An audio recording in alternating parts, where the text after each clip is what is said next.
Space लग रहा है। जी बिल्कुल सही। ये हमारा ब्रह्मांड है, ठीक है, जिसे हम अनंत ब्रह्मांड कहते हैं, जिसकी कोई सीमा नहीं है, ठीक है। तो इसमें अगर हम कोई चीज खोजना चाहें तो खोज सकते हैं।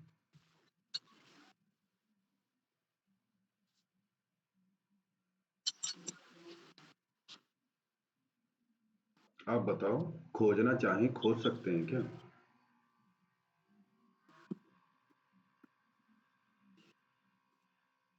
संदीप जी, जी जी। अगर हम किसी से बोल लें कि भाई ये अनंत ब्रह्मांड है, इसमें कोई चीज खोजनी है, तो कोई खोज सकता है क्या? मतलब आप थोड़ा बेसिक सा ही आंसर दे दो, हाँ या ना में भी बोल दोगे तो भी चल जाएगा। इससे प्रयास कर सकता है, पर मिलेगा कि नहीं इसकी तो गारंटी नहीं है। बिल्कुल। मतलब मिलने को तो मिल सकता है, ऐसी बात नहीं है। आपसे मैं कहूं कि मैं पृथ्वी पे रहता हूं, तो आप मुझे खोज लोगे?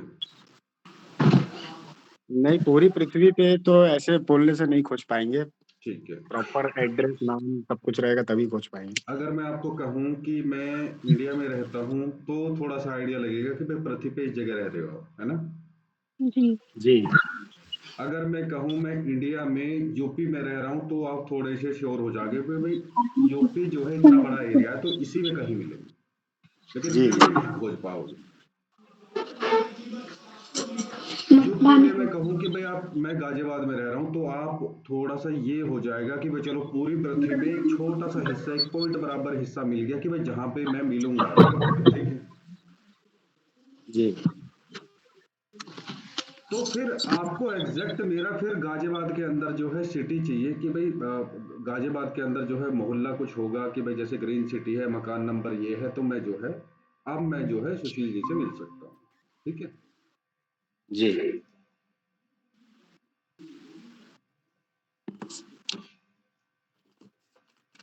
तो ऐसे ही हमारे ब्रह्मांड का भी काम है, ठीक है। जी तो इसमें होता क्या है कि ब्रह्मांड में थोड़ा सा हम अंदर चलते हैं। ब्रह्मांड जो मिलके बना हुआ है वो भौतिक पिंडों से बना हुआ है, गैसेस वगैरह से मिला हुआ है, मिलके बना हुआ है। तो बेसिकली इसमें जो है आकाश गंगाएं होती है, नाम सुना होगा आपने आकाश गंगा का। जी। गैलेक्सी। गैलेक्सी जिसे हम बोलते हैं। तो आप ये देखो, इस टाइप से जो है इसमें गैलेक्सी बनी हुई होती है, ठीक है। जी। गैलेक्सी के अंदर कितने सौर मंडल हो सकते हैं?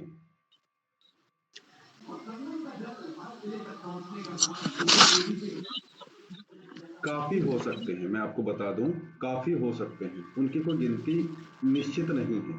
बस ओवरऑल आइडिया ही दे पा रहे हैं, जो ये है ना, साइंटिस्ट भी ओवरऑल आइडिया ही देते हैं। ऐसा ही ऋषि मुनियों ने कहा है, इसे अनंत ब्रह्मांड कहा है, किसी की यहां तक पहुंच नहीं, ठीक है। तो आप कोई सी भी एक जो है वो चुन लो गैलेक्सी। गैलेक्सी के अंदर क्या है, हम अपने जो है सौर मंडल में आ रहे हैं अब, ठीक है। ये जो आप देख रहे हो, कोई सी भी एक गैलेक्सी चुन लो, मान लो ये वाली गैलेक्सी आप चुन लेते हो, मान लो हमारी जो गैलेक्सी है उसे हम आकाश गंगा बोलते हैं, ठीक है। मिल्की वे गैलेक्सी इंग्लिश में बोल देते हैं, ठीक है। चलिए हम अपनी गैलेक्सी में अब आ गए हैं, ठीक है। अब लग रहा है कि हाँ भाई अनंत ब्रह्मांड में से घूमते घूमते हम कम से कम अपनी गैलेक्सी में तो आए, अब तो लग रहा है ना अपनापन सा। भाई कम से कम हम अपनी गैलेक्सी में तो आ गए। यहाँ पे कोई सौर मंडल हो सकता है, यहाँ इसमें क्या सौर मंडल का मतलब है उनका अपना एक सूर्य होगा, चंद्रमा होगा, ग्रह होंगे, उपग्रह होंगे, ऐसे करके, ठीक है। ऐसे यहाँ हो सकता है, यहाँ हो सकता है, यहाँ हो सकता है, यहाँ हो सकता है, इसमें पता नहीं हजार हैं, 10,000 हैं, करोड़ हैं, पता नहीं कितने इसमें सौर मंडल हैं। चलिए मान लेते हैं कि भाई हमारा सौर मंडल ये है, और हम अपने सौर मंडल में आ गए, ठीक है। सभी सौर मंडल एक जैसे नहीं हो सकते। सभी पे हो सकता है कि भाई पृथ्वी हो, सन तो होता ही होता है, सूर्य देव तो होते ही होते हैं, ये कोई जरूरी नहीं कि भाई वहां पे हमारे बृहस्पति देव भी हों, शनि देव भी हों, ठीक है। और ये अर्थ भी हमारे जैसी हो, क्या पता उनकी बनावट, जो जीव उस अर्थ पे रहते हैं उनकी अलग हो, ठीक है, जिन्हें हम क्या नाम दे देते हैं, हम एलियन बोल देते हैं, ठीक है। क्या पता हमारी कॉपी वहां पे रहती हो बिल्कुल एक जैसी, ठीक है। वो मैं किसी दिन और समझा दूंगा। कि इन ब्रह्मांडों का मतलब क्या है और प्लस जो है इस हमारे सौर मंडल का मतलब क्या है। ठीक है, हम नॉर्मली आप देखो कि भाई हम यहाँ पृथ्वी पे हैं, हम यहाँ से कूद के दूसरे सौर मंडल में नहीं जा सकते, समझ रहे हो? रीजन क्या है कि भाई एक तो पृथ्वी का ग्रेविटेशनल फोर्स इतना है कि हम इससे बाहर नहीं जा सकते नॉर्मली ऐसे ही कूद के, ना हम इससे कभी फिसलते हैं। आप देखो ये गोल है, ना तो फिसलते हैं, ना कभी घूमते घूमते कभी गिरते हैं इस पे। ठीक है, उसका रीजन यही है कि भाई इस पे जो है ग्रेविटेशनल फोर्स बहुत है। चलो यहां से भी निकले तो फिर सूर्य देव जी खींच लेंगे हमें, क्योंकि भाई सूर्य देव ने सारे ग्रह अपने चारों तरफ जो है घुमा रखे हैं। तो कहने का मतलब ये है हमें यहाँ से मुक्ति पाने के लिए बहुत अधिक प्रयास करना पड़ता है। हमारा इस सौर मंडल में जन्म ना हो इसके लिए हमें काफी अच्छे कर्म करने पड़ते हैं, जब तप आदि करना पड़ता है, जब जाके हमारी मुक्ति जो है सौर मंडल में से हो पाती है। चलो इस सौर मंडल में होगी फिर दूसरे में कहीं जन्म होगा, ऐसे करते करते करते करते आप ये देखो कि अगर मैं योनियों की बात करूं 84 लाख योनियां होती हैं। 84 लाख में से 4 लाख योनियां जो हैं, 4 लाख योनियों में होते होते जब वो 4 लाख योनियां मनुष्य भोग लेता है तब उसे मोक्ष हो पाता है। आई बात समझ? तो इनका जो फोर्स है वो इसीलिए इसीलिए जो है हम यहाँ से कूद के बाहर नहीं जा पाते हैं। ठीक है, ये तो मैंने मोटा मोटा बता दिया। बेसिकली ये सारा जो ज्ञान है ये आध्यात्मिक ज्ञान है, ये धर्म का ज्ञान है। ठीक है, क्योंकि जो है आप ये देखोगे जो व्यक्ति धार्मिक नहीं है वो कभी एस्ट्रोलॉजी नहीं कर सकता। ठीक है, वो वाली बात है, सो चूहे खा के बिल्ली हज को चली। अब पता चल रहा है कि भाई आप नॉनवेज खा रहे हो, शराब पी रहे हो और उधर से आप जो है एस्ट्रोलॉजर बनने को तैयार हो गए। ठीक है, तो होना कुछ नहीं है, आप जो कंज्यूम कर रहे हो, जो भाई हम जैसा खा रहे हैं वैसा ही हमारा शरीर होता है, वैसी हमारी मानसिकता होती है। ठीक है, तो जब आप तामसिक भोजन खाते हो तो हमारी प्रवृत्ति कैसी हो जाती है, तामसिक हो जाती है। ठीक है, और देखो इसमें जो है कई ग्रह सात्विक भी हैं, हमें ग्रहों की एनर्जी चाहिए, हमें ग्रहों की एनर्जी चाहिए। जब तक जो है हमारा एंटीना अच्छा नहीं रहेगा, हमारा शरीर, हमारा मन, हमारा तन सात्विक नहीं रहेगा, हम इनकी जो है डिवाइन एनर्जी जो है हम प्राप्त नहीं कर सकते। डिवाइन एनर्जी इनकी प्राप्त नहीं हो पाएगी तो आप ये देखो कि हम कुछ फलित भी नहीं कर पाएंगे। चलो रो पीट के फलित कर भी दिया तो हम जो उपाय बताएंगे वो उपाय कभी काम नहीं करेंगे। ठीक है, तो इसीलिए एक ज्योतिषी का जो है प्रारंभिक कर्तव्य यही है कि भाई उसे खुद जो है सात्विक रहना चाहिए। रही बात लहसुन प्याज की, लहसुन प्याज का जो है अपना एक दिन का तो परहेज रखो। किस दिन का परहेज रखना है, मान लो कोई भगवान शिव को पूजता है, शिव को पूजता है तो वो सोमवार का परहेज करे, कोई माँ दुर्गा को पूजता है या हनुमान जी को पूजता है वो मंगलवार का परहेज करे, कोई माँ काली या भैरव बाबा का या शनिदेव की पूजा करता है तो वो अपना शनिवार का परहेज करे। ठीक है, संदीप जी किसकी पूजा करते हो? सर मैं तो मंगलवार हनुमान जी की पूजा करता हूँ। ठीक है, तो चलो मंगलवार का तो मैंने बता दिया, कोई अलग से किसी और दिन तामसिक भोजन वगैरह तो नहीं लेते हो? नहीं सर, मैं लेता ही नहीं हूँ। मैं पूछ रहा हूँ, मैंने देखो मैं ये से आप कुछ भी समझ सकते हो, संकेत समझ सकते हो, चेतावनी समझ सकते हो, मार्गदर्शन समझ सकते हो। ठीक है, जी मैंने आपको बता दिया क्योंकि भाई जो जी एस्ट्रोलॉजर है उसे सात्विक रहना ही पड़ता है। क्यों? जी जी। मान लो मांस का कोई सेवन कर रहा है कोई एस्ट्रोलॉजर और वो मदिरा का भी सेवन कर रहा है, तो ये जो मांस और मदिरा जो है इन्हें अभक्ष बोला गया है, अभक्ष। ठीक है, मतलब ये खाने नहीं है, खाने योग्य नहीं है। ठीक है, तो ये जो जी जी भोजन जी। है ये राक्षसों का भोजन है। ठीक है, हम्म। और एस्ट्रोलॉजी में ये केतु का भोजन है, उसका राहु का भोजन बताया गया, और राहु का एस्ट्रोलॉजी से कोई लेना देना नहीं है। उसका जो है उसे तामसिक बोला गया, भगवान शिव ने साफ साफ उसे तामसिक ग्रह की संज्ञा दी। ठीक है, तो फिर जो है हमें डिवाइन एनर्जी प्राप्त नहीं हो पाती है। ठीक है, अब देखो मैं इतनी सारी बातें बता क्यों रहा हूं, आप ये सोचो कि भाई मैं इतनी सारी बातें बता क्यों रहा हूं। मैं इसलिए बता रहा हूं क्योंकि जब आप कहीं पे पेड कोर्स करने जाओगे ना, ना तो उन्हें आपके पूजा पाठ से कोई मतलब है, ना आपके सात्विक और तामसिक से मतलब है, ना आपकी कोई पूजा पाठ से मतलब है, कुंडली कैसे बनती है नहीं, कोई मतलब नहीं है। वो सीधा बता देंगे भैया ये कहानी है, इसका ये इफेक्ट है, इसका ये इफेक्ट है, करो या मत करो, बात खत्म। ठीक है जी।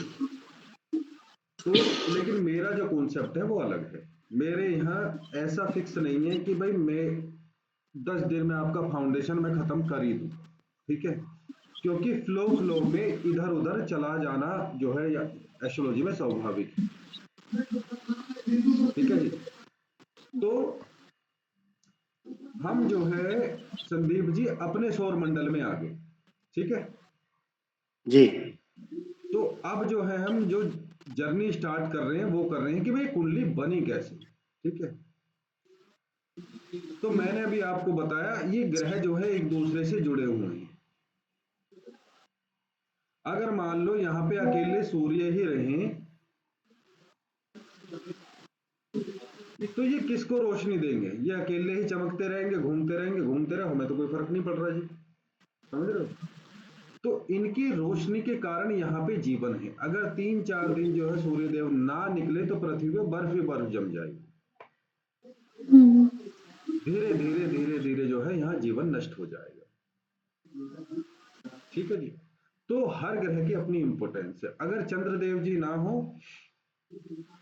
तो मानसिक रूप से जो है व्यक्ति जो है परेशान होना शुरू हो जाएगा, पागल होना शुरू हो जाएगा, अपने मन पे कंट्रोल नहीं होगा, इमोशंस पे कंट्रोल नहीं होगा। पता चले कि बाढ़ आ गई, बारिश ऐसे ही हो रही है, मतलब जो चंद्रमा है वो जल को नियंत्रित करते हैं हमारी पृथ्वी पे। तो कहने का मतलब ये है कि मैं शॉर्ट में आपको बता देता हूं, हम जो प्रभाव पढ़ने पढ़ने वाले हैं वो इस पृथ्वी पे पढ़ने वाले हैं कि शनि देव का यहाँ पे क्या इम्पैक्ट पड़ रहा है, नेपच्यून का क्या पड़ रहा है, सन का क्या पड़ रहा है, वीनस का क्या पड़ रहा है, मरकरी का क्या पड़ रहा है। ठीक है, ठीक है जी। अब पूरी पृथ्वी पे कहीं भी कोई भी जीव जन्म ले सकता है, कोई दिक्कत वाली बात नहीं है। तो हमें जो जीव जन्म लिया है भाई देखो, हमें किसी पेड़ की कुंडली नहीं बनानी, हमें किसी गाय भैंस बकरी की कुंडली नहीं बनानी। अब तो एस्ट्रोलॉजी सीमित होती जा रही है, बस मनुष्य की कुंडली बनानी है। ठीक है जी। तो पृथ्वी पे मनुष्य कहीं ना कहीं तो पैदा हुआ होगा ना वो। जी तो हम मान लेते हैं वो इस बिंदु पे पैदा हुआ है। ठीक है, तो हमें इन सारे ग्रहों का अब जो इम्पैक्ट पड़ रहा है अच्छा या बुरा वो इस बिंदु पे देखना है। ठीक है, अब मान लो हम देखेंगे कैसे? अब हम ऊपर तो जाके खड़े होने से रहे अपने सौर मंडल में कि भाई देख रहे हैं कहां से ऊर्जा कैसी आ रही है, कुछ नहीं दिखाई देगा। और ना हम जा सकते हैं ना हम रुक सकते हैं।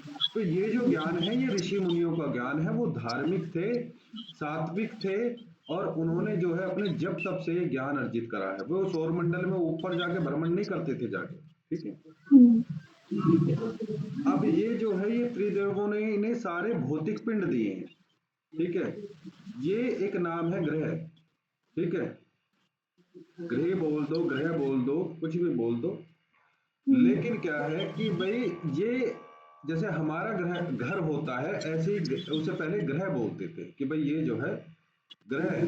ठीक है, ये हमारा घर है, आज उसे जो है अपनी लैंग्वेज में हम घर बोल देते हैं। तो ऐसे ही शनि देव को ये भौतिक पिंड दिया कि भाई आप यहां से इंपैक्ट डाल लो सौर मंडल में। ठीक है, मंगल को ये स्थान दिया गया, ये भौतिक पिंड दिया गया, आप यहां से प्रभाव डालो। ठीक है जी, आ रही है बात समझ में जी? संदीप जी बात समझ में आ रही है? जी आ रही है। चलिए, अब बात करते हैं कि भाई इसे हम सरल रूप से कैसे लेके आए जिससे हमें इनका जो है पूरा प्रभाव जो है पता चल जाए। ठीक है, ये तो हो गई ग्रह। ग्रह के कुछ उपग्रह भी होते हैं जिन्हें हम नहीं लेते हैं। और यहाँ पे देखो, यहाँ पे जो है नक्षत्र हैं ये। ठीक है, ये नक्षत्र हैं। तो होता क्या है कि जो ग्रह होता है इन नक्षत्रों में भ्रमण करते हैं। कहने का मतलब है इनकी ऊर्जा भी इनके साथ मिलके जो है असर डालती है उस बिंदु पे जहां पे हम विचार करते हैं, उस जीव पे जिसका जन्म हुआ। ठीक है जी। ठीक।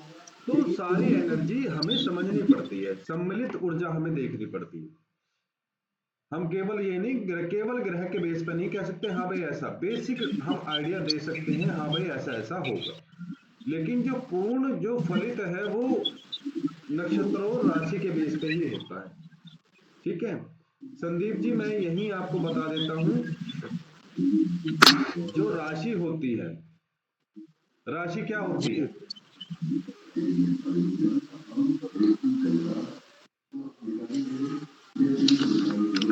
संदीप जी? जी जी। आपके अकॉर्डिंग जो है राशि क्या होती है? अब राशियों के तो मैं नाम जानता हूँ, लेकिन राशि होती क्या है इसकी मुझे जानकारी नहीं है। चलो कोई बात नहीं, आज थोड़ा सा ध्यान दे लेना, आज समझ, नक्षत्र तो समझते हो ना नक्षत्र क्या होते हैं? जी जी। कहने का मतलब ये हुआ कि हमारे सौर मंडल में 27 यानी कि 27 नक्षत्र हैं। ठीक है 27 नक्षत्र हैं, इनकी कहानी अपनी अलग है कि अभी आप टोटली ये समझ लो कि 27 नक्षत्र हैं, ऐसे ऐसे ऐसे ऐसे करके। ठीक है ऐसे ऐसे करके 27। तो आप ये ठीक देखो, है। जब ये जो नक्षत्र हैं इनमें ये ग्रह सारे भ्रमण करते हैं।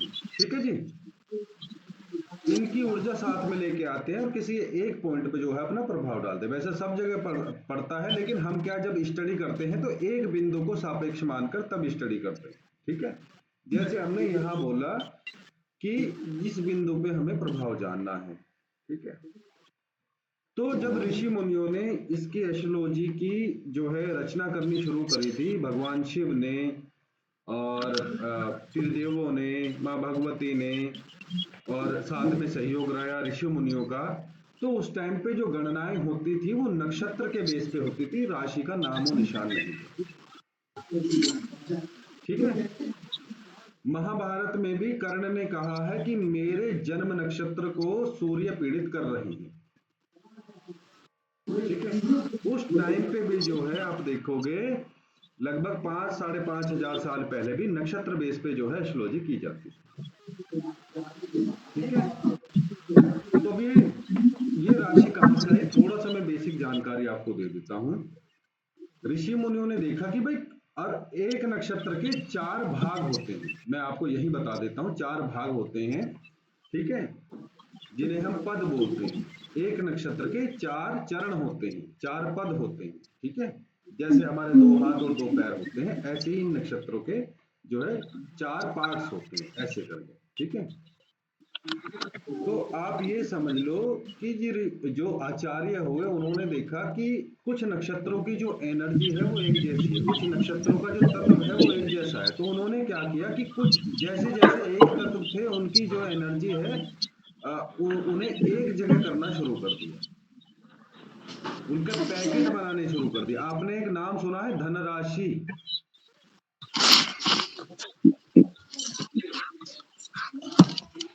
संदीप जी आपने एक नाम सुना होगा धनराशि। जी जी। तो धन धन इकट्ठा जो हो जाता है उसे राशि बोल देते हैं, धन राशि बोल देते हैं। हम्म।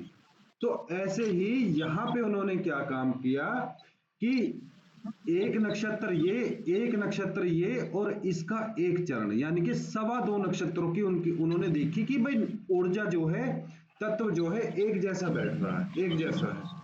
कि मान लो ये अग्नि तत्व है, तो इसका जो ये जो सितारों की जो डिजाइनिंग है वो एक जैसी एक आकृति उन्होंने दे दी है, तो उन्होंने क्या देखा कि ये तो ऐसे लग रहा है जैसे भेड़ के सींग हो। जब उन्होंने 2.25 नक्षत्रों की एनर्जी देखी, 2.25 कैसे, दो तो पूरे पूरे और इसका एक चरण, जो ये तीसरे नंबर का जो नक्षत्र है इसका एक चरण यानी कि एक चौथाई हिस्सा, दो ये इसका एक चौथाई हिस्सा, ये क्या हो गए 2.25 नक्षत्र हो गए। उन्होंने देखा इनकी एनर्जी तो एक जैसी है, तो इन्होंने जो है उन्हें एक राशि में डाल दिया, मतलब एक पैकेट में डाल दिया, एक बंडल में डाल दिया। समझ गए आप? डालने का मतलब सच में ऐसे किसी थैले में नहीं भर दिया, उन्होंने इनका एक ग्रुप अपना इमेजिनरी तैयार कर दिया। ठीक है, तो उन्होंने देखा कि इन नक्षत्रों की जो ये सम्मिलित नक्षत्र हैं, सवा दो नक्षत्र, वो उनका जो डिजाइन है वो मेढे के, यानी कि जो मेष होता है, जो मेष नहीं होता, जो भेड़ होता है, जी। उसके सींग के जैसी है। तो उन्होंने इस आकृति को नाम दे दिया मेष राशि। राशि नाम नहीं छोड़ा उन्होंने, राशि रखी। यहीं से पता चल रहा है कि राशि के अंदर बहुत कुछ है। ठीक है जी।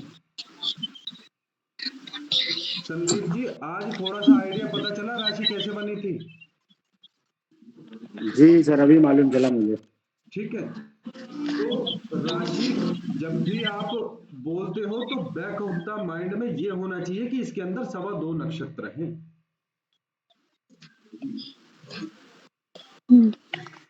जब हम सवा दो नक्षत्रों की दूरी मापते हैं, अब अभी आप यहां पे देखो, सब कुछ सर्कुलर वे में चल रहा है। ठीक है, गोल गोल घूम रहा है ना, तो गोल गोल आप किसी भी वृत्त की अगर वो देखोगे, डिग्री देखोगे, वो 360 डिग्री बैठती है। भाई 90 डिग्री का कोण ये हो गया। जैसे ये बिजली का खंभा खड़ा होता है, वो कभी 45 डिग्री पे सीधा नहीं होता है, मतलब सीधा खड़ा करते हो, सीधा खड़ा हो गया तो 90 डिग्री पे हो गया। एक और खड़ा कर दो तो 90 और 90 कितने हो गए? ये 180 डिग्री हो गए, नहीं हो गए? जी जी। 180 के दो ये हो गए, 90 ये हो गए और 90 ये हो गए, तो 180 प्लस 180 कितना हो गया? 360। 360। तो ये जो व्रत पूरा हुआ है, ये तो गोला जो पूरा हुआ है 360 डिग्री का। ठीक है, डिग्री थोड़ा मतलब एडवांस लेवल की है, लेकिन फिर भी मैं आपको थोड़ा सा समझा रहा हूं, कभी आप भविष्य में कहीं भी पढ़ेंगे तो आपको थोड़ा ये आइडिया रहेगा, हाँ पे डिग्री वाला कुछ बताया तो था किसी ने, समझ रहे हो? तो आप ये देखोगे कि ये जो एक राशि इन्होंने बनाई है, तो ये अगर हम इस बिंदु के सापेक्ष में, जो ये बिंदु है यहाँ पे, जो हमने इमेजिनरी बिंदु लिया था जहां किसी का जन्म हुआ था, तो ये जो दूरी है ये 30 डिग्री की बैठ रही है। समझ रहे हो? ये जो कोण बैठ रहा है ये 30 डिग्री का बैठ रहा है। ऐसे करते करते करते करते करते हमारे पास में जो है, आप ये देखो, आगे की बात सुनो। अब जो है मेष राशि के अंदर जो है सवा दो नक्षत्र आ गए। उसके बाद जो है अगले जो नक्षत्र हैं वो ले लिए, अगले जो सवा दो नक्षत्र हैं वो ले लिए, तो उनकी जो आकृति बनी वो बैल के जैसी बनी। ठीक है, जैसा बैल होता है उसके जैसी, तो उसे क्या बोला गया? वृष। वृष मतलब सांड। सवा दो नक्षत्र की, तो ये 30 डिग्री फिर से आ गया इसमें। ठीक है, 30 डिग्री का जो एरिया है फिर से आ गया इस सौर मंडल का। तो ऐसे करते करते 12 राशियां बन गई, 12 राशि बन गई, 12 पैकेट बन गए, 12 डिवीजन क्रिएट हो गए, 12 भाग बन गए हमारे सौर मंडल के। ठीक है जी। राशि राशि का विभाजन होने से पहले जो हमारे सौर मंडल के जो भाग थे वो 27 थे। ठीक है जी। तो आप ये देखो, 12 राशि बराबर 12 आर बराबर 27 नक्षत्र हो गए। तो एक राशि बराबर कितने हो गए? आप यहीं से आप जो है वो कर लो, 27 बटे 12, तो ये जो कितना आएगा, 12 दूनी 24, 4 बटा, ये 12 दूनी 24, 3 बटे 4, यानी कि तिहाई हिस्सा। ठीक है, तो ये जो है इतना जो है ये एक राशि के अंदर इतने नक्षत्र आ गए। ठीक है जी, कोई डाउट? तो ऐसे ही 30 डिग्री जब एक राशि का एरिया है, तो 12 राशि की कितना हो गया? 12 तिया 36, 360 डिग्री। 360 डिग्री, तो हो गया हमारा सर्कल पूरा, नहीं? जी जी। ठीक है, ये जो 30 डिग्री है ये आपको आगे इसकी इंपोर्टेंस पता चलेगी कि भाई ये मैंने क्यों सिखाया। ठीक है जी। तो चलिए, मान लो कि अभी जो टाइम हो रखा है मेरे कंप्यूटर में, वो हो रखा है शाम के 8:43 PM, और डेट है आज 2 तारीख मार्च 2025। तो मान लो एग्जैक्ट इसी टाइम पे पृथ्वी पे इस बिंदु पे कोई जीव जन्म लिया, चाहे मुझे मान लो चाहे किसी को भी मान लो आप, ठीक है, किसी मनुष्य ने जन्म लिया। तो अब ये बताओ कि हमारे अंदर ये जो है सौर मंडल है, तो हम जो है हम कैसे उसकी जो है जाने भविष्य कैसा होगा, बीमार होगा, कब मृत्यु होगी, विवाहित जीवन कैसा होगा, ताम झाम, इन ग्रहों का प्रभाव जानना है हमें, उसके जीवन पे इन ग्रहों का प्रभाव जानना है, क्योंकि हम जो है इतने बड़े साधक नहीं कि हम इन ग्रहों के प्रभाव से छुट जाएं। ठीक है, पैदा होने से पहले ही जो है यही किस्मत तय करते हैं व्यक्ति की, मोक्ष कोई पाएगा या नहीं पाएगा, धार्मिक होगा, सिद्धि साधना करेगा, चोरी चकारी करेगा, डकैती करेगा, रेप करेगा, बैंक में नौकरी करेगा, ये सब जो तय करते हैं वो ग्रह करते हैं। ईश्वर ने ग्रहों को डिपार्टमेंट दिया हुआ है सारा, ईश्वर को इतनी फुर्सत है ही नहीं कि वो सब पे इतना ध्यान दे। तो बोला जाता है planets are the helping hand of the god, मतलब उसके सहायक हैं ईश्वर के। ठीक है जी।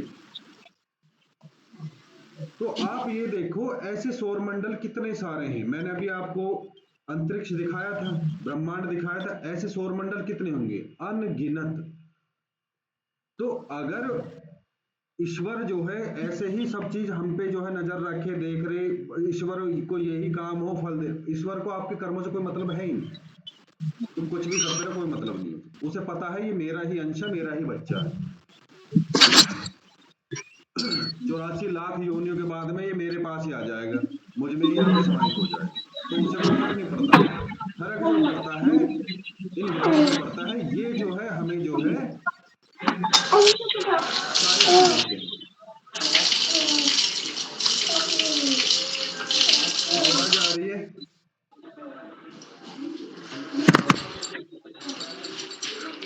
ठीक है जी। तो हमें क्या है, वो कुंडली जाननी है, कुंडली कैसे बनेगी।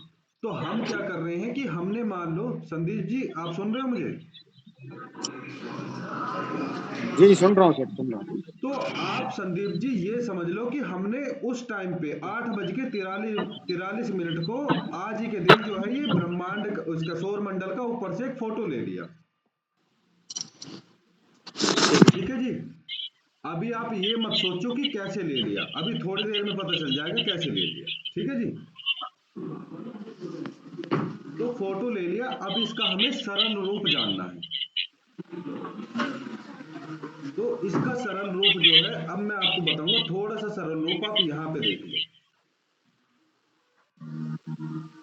ये डायग्राम दिख रहा है लेफ्ट हैंड साइड में जी। तो आप ये देखो, ये सूर्य देव है, ये सन है, और ये अर्थ है, ये मून है, ये सारे हमारे ग्रह हैं। तो आप किसी की मोबाइल की आवाज आ रही है, तो आप ये देखो कि मान लो यहां जन्म हुआ है, तो हमने ये बेसिक सा 2D का स्ट्रक्चर बना लिया। ठीक है। तो आप ये देखो कि हमें जैसी हम कुंडली हम देखते हैं, जैसे हमें आदत पड़ रही है, वैसा हमें कुछ करना है जिससे हम आसानी से जो है पढ़ पाए इस चीज को। तो आप संदीप जी ये देखो, अगर मैं ऐसे लाइन खींच दूं इसमें,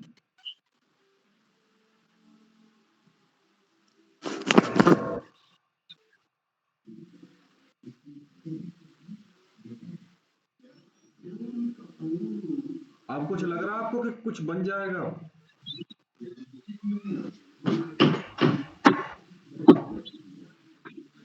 बताइए, आपको कुछ लग रहा है कि कुंडली वुंडली सी बन जाएगी नहीं या नहीं? अब जी जी, ये तो सर कुंडली का बेसिक स्ट्रक्चर है।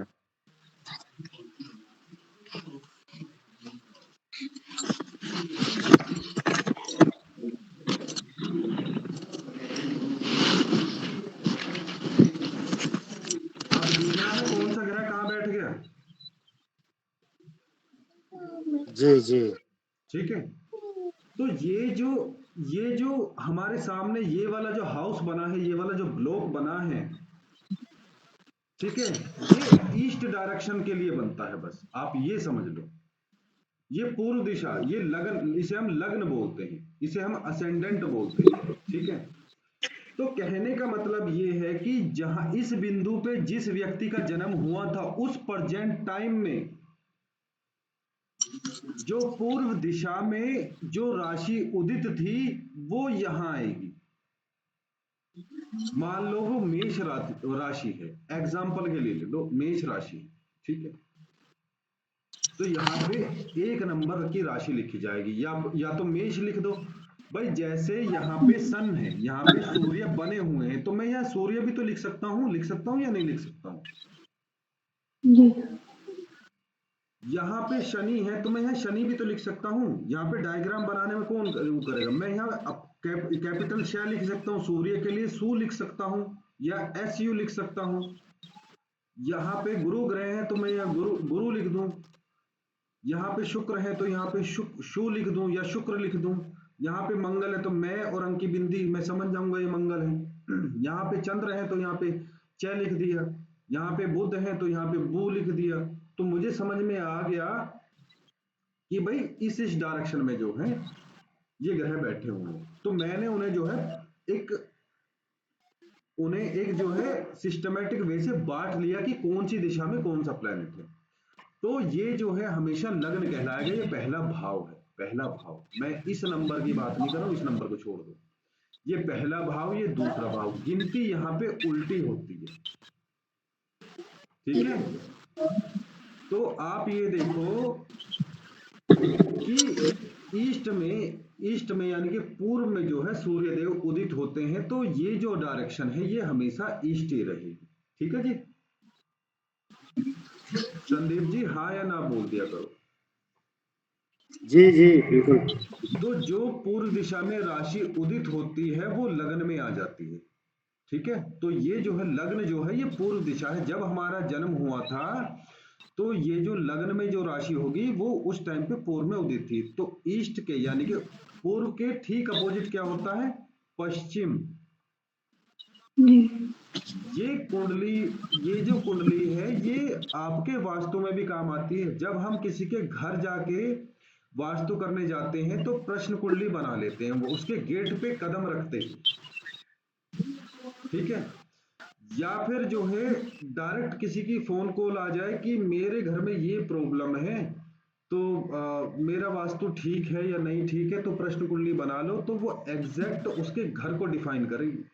ये जो ग्रह हैं ये इनका एक ही काम नहीं है कि भाई इंसान का ही है, ये देश को भी रिप्रेजेंट करते हैं। ये आपके पृथ्वी के आगले पिछले उत्तर दक्षिण उसको भी रिप्रेजेंट करते हैं, आपके घर को भी रिप्रेजेंट करते हैं, आपके देश को भी रिप्रेजेंट करते हैं, आपको भी रिप्रेजेंट करते हैं। इतनी वाइड है एस्ट्रोलॉजी, इतनी वाइड है ज्योतिष।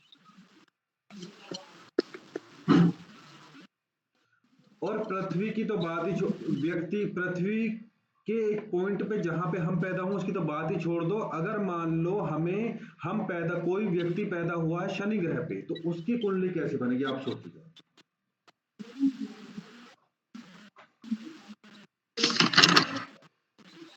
तो उस टाइम पे जो पृथ्वी का जो काम करेंगे वो शनि ग्रह करेंगे, और शनि ग्रह का जो कार्य करेंगे वो पृथ्वी करेंगी। पृथ्वी को अलग से एक शनि ग्रह की तरह जो है देखा जाएगा, फिर इसका इंपैक्ट पढ़ा जाएगा। आप उसे कुछ भी लिख लो, पृथ्वी लिख लो चाहे शनि लिख लो, ठीक है। तो कुंडली, फिर कुंडली के लिए जो time, birth place, birth time, longitude, latitude वगैरह ये सब शनि ग्रह के लिए जाएंगे।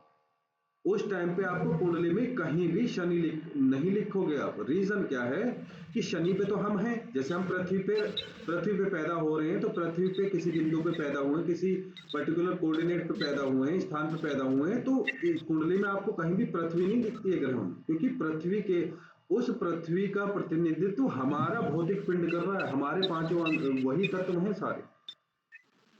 तो इसीलिए आपको कहीं भी कुंडली में पृथ्वी नहीं लिखी दिखाई देगी, क्योंकि पृथ्वी पे जो इम्पैक्ट पड़ रहा है वही तो हमें पढ़ना है। मतलब हमारे शरीर पे जो इम्पैक्ट पड़ रहा है इन ग्रहों का अच्छा बुरा, वही तो हमें पढ़ना है, समझ रहे हो। तो इतनी बड़ी पृथ्वी पे ना स्टडी करके हम केवल अपने शरीर के ऊपर जो है स्टडी करते हैं कि भाई जहां क्या हो रहा है,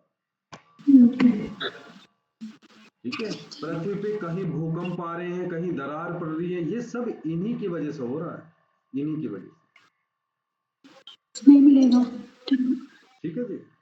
तो जी ये जी जो लग्न है इसके ये कौन सी दिशा में होता है? पूर्व दिशा में। इसके ठीक अपोजिट साइड जो है ये है पश्चिम दिशा।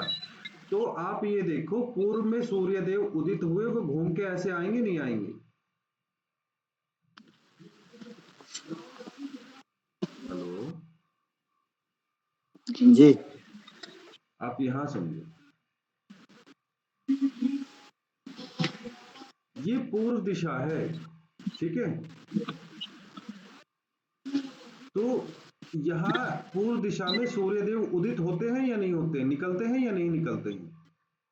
जी जी जी तो सूर्य देव आप ये देखो, मैंने ये पश्चिम बता दी, मैंने ये बता दिया कि ये पश्चिम है, इधर सूर्य देव अस्त होते हैं, ठीक है? जी तो अब आप बताओ उत्तर और दक्षिण किधर है?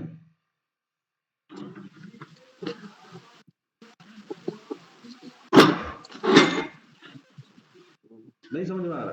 देखो, मैंने ये बता दिया कि ये पश्चिम है। आपको एक सीधा सा मैं तरीका बता रहा हूं, आप किसी भी वन में हो, कहीं भी हो, ए टू जेड पृथ्वी के किसी भी कोने पे हो, आप जिधर सूर्य देव निकल रहे हैं उधर मुंह करके खड़े हो जाओ, ठीक है?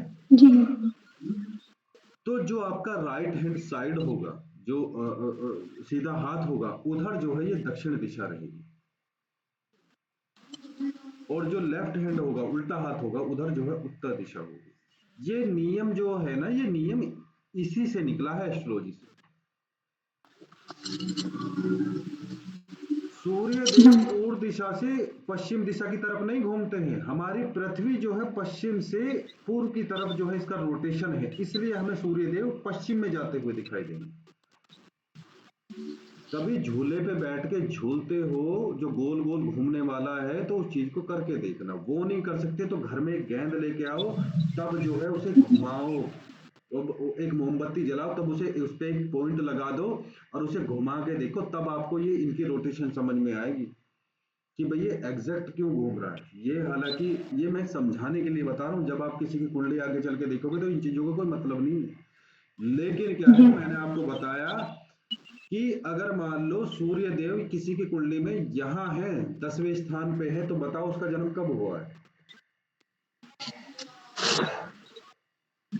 हाँ सर दोपहर में।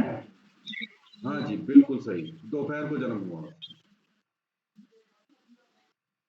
अगर मान लो यहाँ फोर्थ स्थान में, चौथे हाउस में जो है सूर्य देव हैं, तो बताओ उसका कब जन्म हुआ है? मध्य रात्रि। बिल्कुल सही। अगर यहाँ सूर्य देव किसी के लग्न में है तो कब जन्म हुआ है? सूर्योदय सूर्य उदय के समय, ठीक है जी। यहाँ ठीक जो है शाम के समय अगर सप्तम भाव में किसी के जो है सूर्य देव दिखते हैं, तो आप इजीली इतना आइडिया लगा सकते हो शाम को। कि शाम को जन्म हुआ है। जी अब मैं आपको एक चीज और बता देता हूं, ये पुराणों में भी मिलती है, ठीक है? और ये चीज साइंस भी कहती है। एक घटना ऐसी हुई कि भाई चंद्रमा जो है क्षीण हो गए, श्राप व्राप मिल गया, ऐसा कुछ हो गया, तो उनका जो है तेज नष्ट हो गया, उनकी रोशनी जो है नष्ट हो गई, ठीक है? तो हुआ क्या कि वो मरने वाले थे, ऐसा कुछ समझ लो। तो मैं अभी पुराणों की मैं बात बता रहा हूं, तो हुआ क्या, सूर्य देव ने अपना तेज दिया कि मैं तुम्हें मरने नहीं दूंगा, सृष्टि का नाश हो जाएगा, पृथ्वी का नाश हो जाएगा, तो मैं तुम्हें जो है मैं तुम्हें अपना तेज प्रदान करता हूं। आई बात समझ में? आ रही है बात समझ में? मैंने छोटी सी लाइन बोल दी है। सूर्य हाँ चंद्रदेव जी हाँ मरने जी वाले थे, तो सूर्य देव ने बोला मैं आपको अपना तेज प्रदान करता हूं, अपनी रोशनी प्रदान करता हूं, अपनी ऊर्जा प्रदान करता हूं, मैं आपको मरने नहीं दूंगा, ठीक है? जी साइंस क्या कह रही है? साइंस भी तो यही कह रही है ना कि भाई मून जो रिफ्लेक्ट करता है रोशनी, वो सन की करता है। मान लो यहाँ पे पृथ्वी है, तो जो सन से रेज जाएंगी वो रिफ्लेक्ट होके यहाँ आएंगी, जैसे कोई शीशा जो है रिफ्लेक्ट करके आ जाता है, शीशे से रोशनी नहीं आती है रिफ्लेक्ट होके, ऐसे। तो चीजें तो मैच हो रही हैं। जो हमारे भृगु ऋषि, पराशर ऋषि, ये सब चीज जो है दूरी लिख के गए थे कि भाई हमारी यहां से दूरी जो है इतने इतने योजन दूर है, इतने योजन दूर है, ये इतनी दूर है, ये इतनी दूर है, लगभग लगभग उतना ही है। मान लो मैं भृगु ऋषि की भी मैं बात करूं कि भाई भृगु ऋषि का जन्म जो है लगभग 6000 साल पहले हुआ था। मान लो महाभारत ही 5,500 साल पहले हुए थे। मान लो भृगु जी को मान लो 6000 साल पहले थे। तो आपने एक थ्योरी पढ़ी होगी कि भाई ब्रह्मांड हमारा फैल रहा है। जब कोई चीज फैलती है तो दूरी बढ़ती है। दो दो पिंडों में भाई, हमारे आकाश में भौतिक पिंड ही तो है। जब हम बोल रहे हैं कि भाई ब्रह्मांड जो है फैल रहा है, तो दो भौतिक पिंडों के बीच में दूरी बढ़ रही है। दूरी बढ़ रही है तो जो जो अ, गणना ऋषि मुनियों ने 6000 साल पहले करी थी, उसमें थोड़ा तो अंतर आएगा भाई। 6000 साल में थोड़ा तो हमारा सौरमंडल बढ़ा होगा, थोड़ा सा फैला होगा, थोड़ा सा एक्सपेंड हुआ होगा ना। जी जी। तो बस उतना ही अंतर आता है।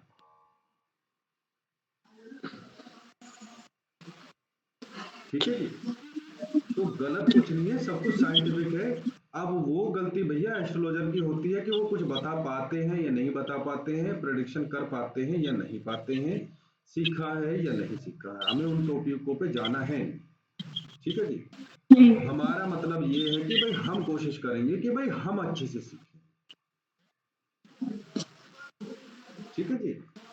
अच्छा, तो अब एक चीज, हाँ मैंने आपको बताया कि भाई जो सूर्य देव हैं उनकी जो रोशनी है वो चंद्रदेव रिफ्लेक्ट करते हैं, मतलब वो खुद से नहीं चमकते। खुद से चमकने वाले केवल एक ही ग्रह है, वो है सूर्य देव। ठीक है, जो खुद से अपनी जो है लाइट बना के जो है अपने सौरमंडल को जो है चमका के रखते हैं। इसीलिए इन्हें जो है राजा बोला जाता है। ये ग्रहों के राजा हैं। सब कुछ इनसे ही निकला है, ग्रह व्रह वगैरह, क्योंकि सूर्य देव इन्हीं के, ठीक है, ये सब इनके, इसीलिए इन्हें पिता का दर्जा भी दिया गया है। कुंडली में जो देखे जाते हैं पिता की स्थिति सूर्य देव से देखी जाती है। तो ये मैंने थोड़ा सा आपको बता दिया है। बस बाकी ये सब चीजें बाद की हैं, पहले हम ये देख लें कि भाई ये ग्रहों की प्लेसमेंट ऐसी क्यों है, कुंडली ऐसी क्यों बनती है, दृष्टियां क्या होती है, राशियां क्या होती है, नक्षत्र क्या होते हैं। जब तक हमारा फाउंडेशन मजबूत नहीं होता है तो कोई गारंटी नहीं होती, घर कभी भी गिर सकता है, आंधी तूफान आते ही रहते हैं, झटके लगते ही रहते हैं। ठीक है, ऐसा ही हर विद्या का यही हाल है। अगर आप जो है कुछ बेसिक नॉलेज नहीं लोगे तो वो हमसे अच्छे से नहीं सीखी जाएगी, फिर हमें घूम के यहीं आना, फिर यही पढ़ना। अभी मैं सिखा रहा हूं आराम से तो सीख जाओगे, अच्छा है, नहीं तो फिर अगर मन उछट गया तो एस्ट्रोलॉजी छोड़ के अपना घर बैठ जाओगे, सीखी नहीं जाएगी। ठीक है, बड़े सरल रूप में, क्योंकि मैं भी डायरेक्ट जो है कुंडली पे कूद गया था। मैंने इन्हें बताया था, जो उनका नाम है रश्मि जी। ठीक है, तो मेरे भी कुछ नहीं समझ में आया, सुरभि जी, तो मेरे भी कुछ में नहीं समझ में आया। तो फिर मैंने जो है धीरे धीरे बुक्स वगैरह खरीदी, बेसिक पढ़ा, बेसिक ट्रेनिंग ली, जब जाके जो है ये समझ में आना शुरू हुआ। तो ये ट्रेनिंग में भी नहीं बताया गया था, ये तो मैंने खुद से सीखी है कि भाई मुझे जो प्रॉब्लम आई थी, जिसे मैं सिखाऊं उसे ये प्रॉब्लम ना आए। आज संदीप जी को पता चला कि भाई कुंडली कैसे तैयार हुई। बिल्कुल बिल्कुल सर। तो अब आज पता चल रहा है ना कि हमारी ब्रह्मांड में क्या स्थिति है। चींटी भी बहुत बड़ी है तो हम तो कुछ भी नहीं। दूसरी बात, हमारे जो ऋषि मुनि थे उनका आप लेवल देखो कि भाई क्या होगा।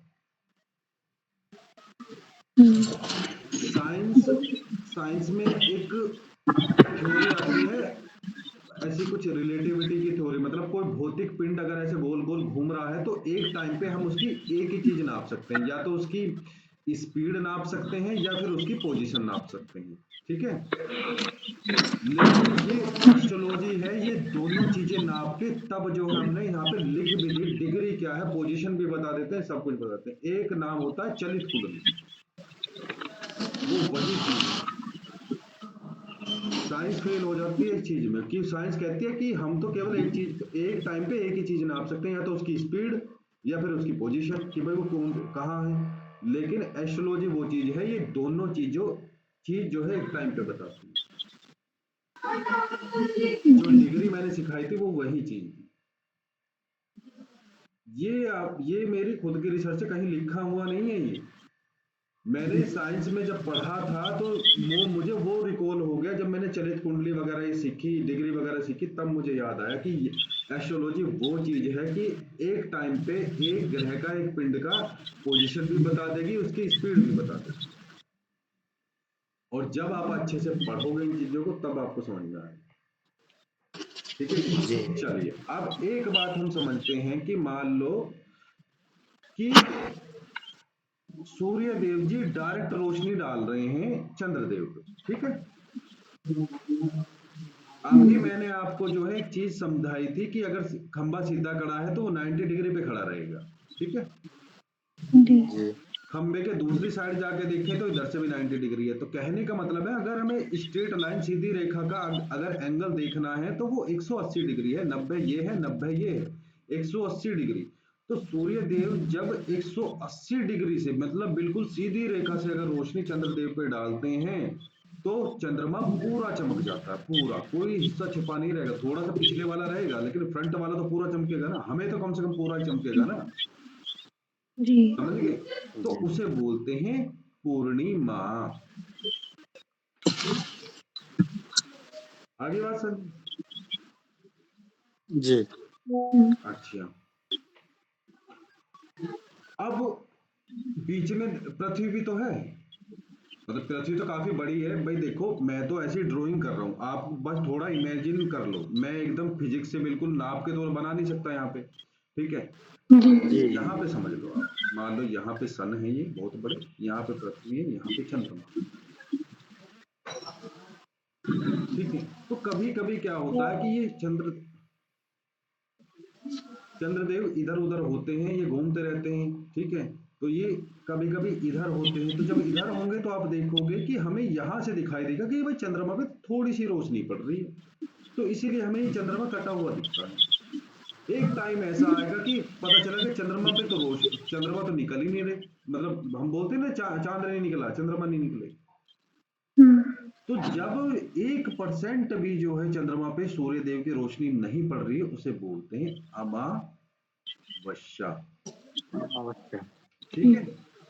तो कहने का मतलब है कि जब जो है चंद्रमा यहां होता है, बिल्कुल इधर, सूर्य और पृथ्वी के बीच में, और जब पूर्णिमा होती है तो बीच में पृथ्वी होती है, इधर कहीं चंद्रमा होते हैं, इधर ये पृथ्वी है, इधर कहीं चंद्रमा होते हैं। तो मैं समझाना क्या चाह रहा हूं, जब डायरेक्ट रोशनी पड़ती है तो 180 डिग्री का एंगल बनता है। मान लो सूर्यदेव कुंडली में यहां है, ठीक है।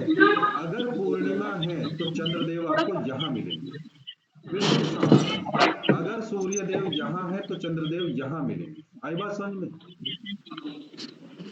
जी 180 डिग्री का एंगल है नहीं है, सीधी लाइन है या नहीं। जी जी जी आ गया एक और कॉन्सेप्ट समझ में। अच्छा, अब आप बता दोगे ना कि लगभग पूर्णिमा के आसपास का जन्म है इस बंदे का।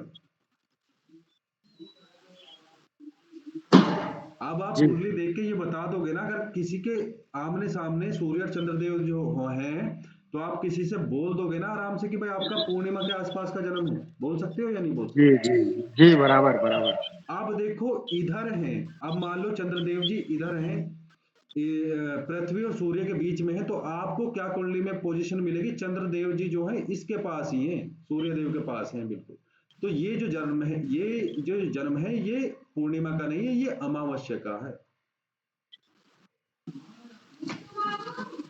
आई बात समझ में। अब जो इनके बीच में एंगल है वो 0 डिग्री का है। अमावस्या को कभी भी उठा के देख लेना कि जब एग्जैक्ट अमावस्या लगती है तो सूर्य और चंद्रमा के बीच में जो डिग्री का अंतर होता है वो 0 डिग्री मिलेगा आपको,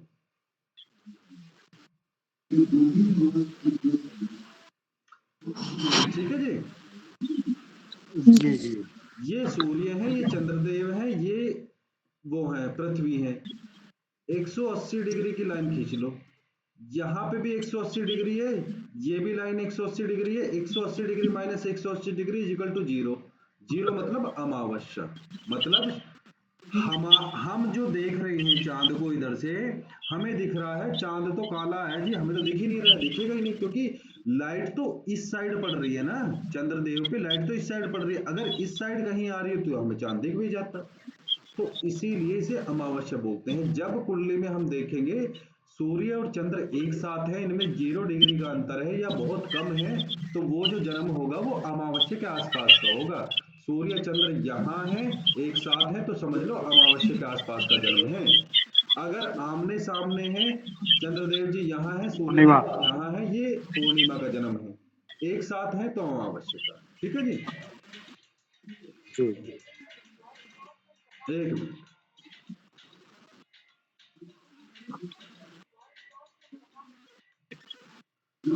ठीक है जी। जी जी। अच्छा, तो क्या टॉपिक रह गया, ये हो गया। अब कुंडली का, कुंडली के 12 भाव पता चल गए ना आपको। जी तो ये जो राशियां हो रही, राशियां जो मैंने लिखा कि इन पे ध्यान मत दो अभी, ठीक है। तो जैसे ये है, ऐसा हम पे बनाना आ गया, मान लो। अब इनके अंदर ग्रह कैसे आ सकते हैं कि भाई वो जन्म के अकॉर्डिंग, मान लो सूर्य यहाँ हो सकते हैं, चंद्रदेव जी यहाँ हो सकते हैं, मंगल देव जी यहाँ हो सकते हैं, शनिदेव जी यहाँ हो सकते हैं, राहु देव जी यहाँ हो सकते हैं, केतु देव जी यहाँ हो सकते हैं। राहु केतु का जो टॉपिक है वो मैं आपको एक बार अलग से समझाऊंगा। ये हमेशा आमने सामने ही होते हैं, मतलब कि जैसे ये गर्दन है और नीचे जो धड़ है, ठीक है। यहाँ से बीच में से सुदर्शन चक्र से कट गया था, अमृत पीने के कारण ये जीवित रह गए थे, अमर हो गए थे। इसीलिए इनकी प्रवृत्ति के कारण जो है भगवान शिव ने ग्रह में स्थान दे दिया था कि भाई ये अपना जो कर्म है, ये खराब कर्म छोड़ेंगे तो है नहीं, तो इससे अच्छा इन्हें ग्रहों में स्थान देते, जिसके जैसे कर्म रहेंगे उसके अकॉर्डिंग जो है ये उन्हें फल देंगे। तो इनका भी जो स्वभाव है वो अपना काम करते रहेंगे, क्योंकि अपना स्वभाव तो छोड़ नहीं सकते। तो इसीलिए जो इनकी एनर्जी है वो कहाँ लगती रहेगी, जो जिन व्यक्तियों के कर्म खराब है उन्हें फल देने में, अच्छे या बुरे जैसे भी। ठीक है, तो ऐसे जो है ग्रहों की प्लेसमेंट आ गई है। तो आप ये देखो कि जो भाव है, ये प्रथम भाव, ये दूसरा, ये तीसरा, ये चौथा, तो इनका नंबर नहीं लिखते हैं।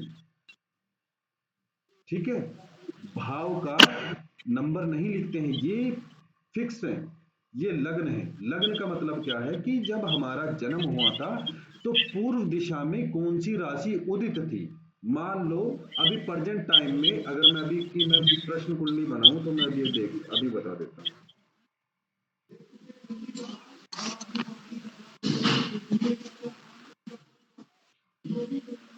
2 मार्च 9:10 लगन में जो है 6 नंबर की राशि आ रही है, ठीक है, यानी कि कन्या राशि आ रही है। ठीक है, राशियां मैंने बता दी, 12 राशियां कैसे बनी, सीरियल वाइज याद कर लो एक बार। मेष राशि, वृषभ राशि और मिथुन राशि, कर्क राशि, कर्क के बाद सिंह राशि, सिंह के बाद कन्या राशि, कन्या के बाद तुला राशि, तुला के बाद वृश्चिक राशि, वृश्चिक के बाद में जो है धनु राशि, धनु के बाद में जो है मकर राशि, मकर के बाद में कुंभ राशि, कुंभ के बाद में मीन राशि। ऐसे सीरियल वाइज याद कर लो, ये सीरियल वाइज ही रखी जाएगी।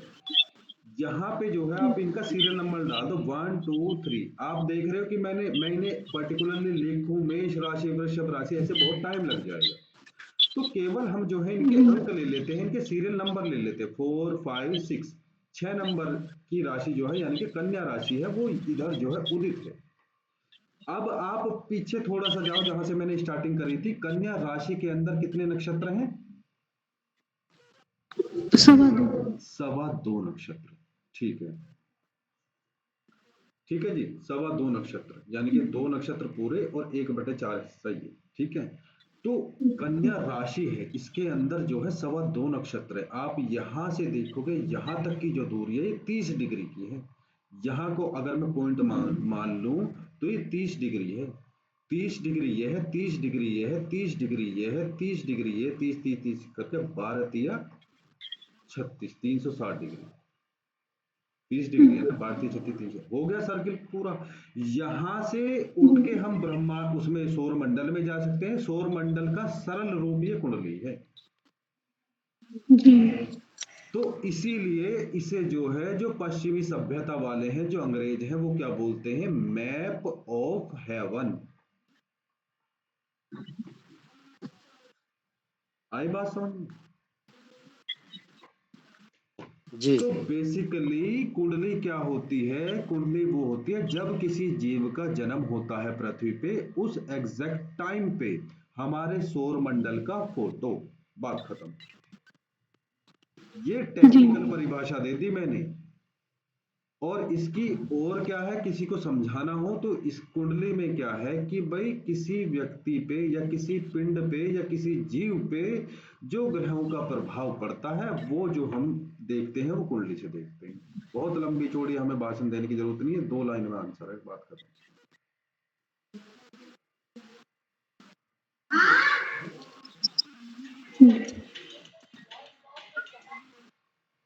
ठीक है जी।